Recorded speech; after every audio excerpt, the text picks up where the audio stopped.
Ant-Man and the Wasp, very much the soothing balm for everyone recovering from Avengers Infinity War. And it very much feels like Marvel has made the safest move here, knowing that anything following Infinity War was going to be doomed to feel insubstantial.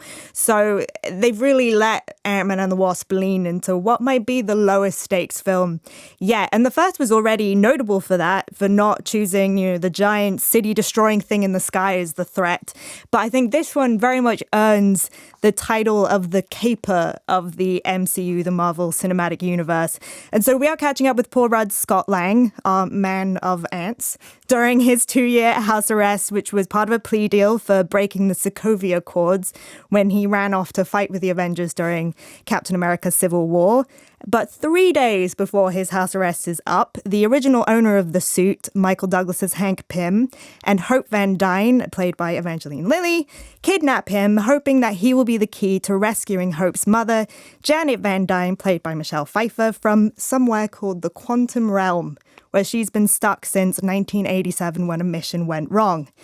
Very much the tone is pretty consistent with the first one. It has director Peyton Reed returning here, but there is a little bit of a looser, breezier feel to it. I think Peyton Reed's really allowed to lean more into his comedy background. He's directed the likes of Bring It On and Down with Love, Bring It On, a classic. And I don't know whether that's to do with the fact that on the first one he was brought in rather last minute to replace Edgar Wright, or whether it's just to do with the fact that Marvel directors do seem to be getting more creative freedom or increasing creative freedom with these movies.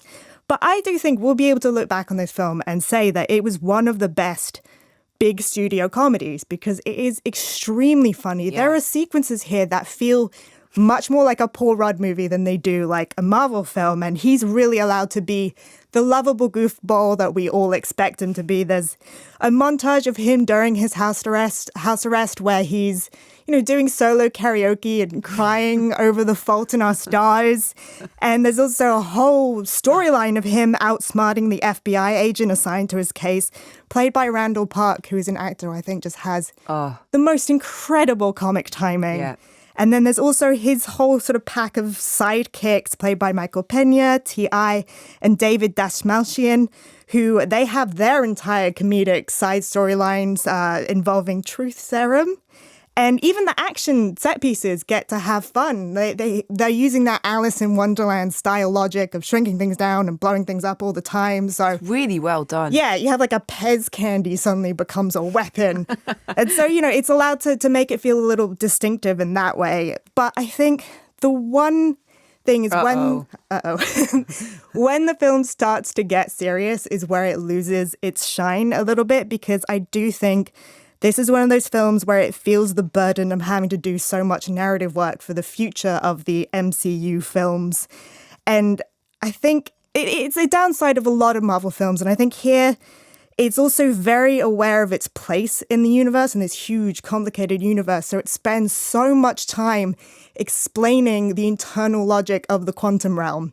And it just ends up in these long, rambling science explanations. And I felt like walking out of this film, every other word I heard was the word quantum.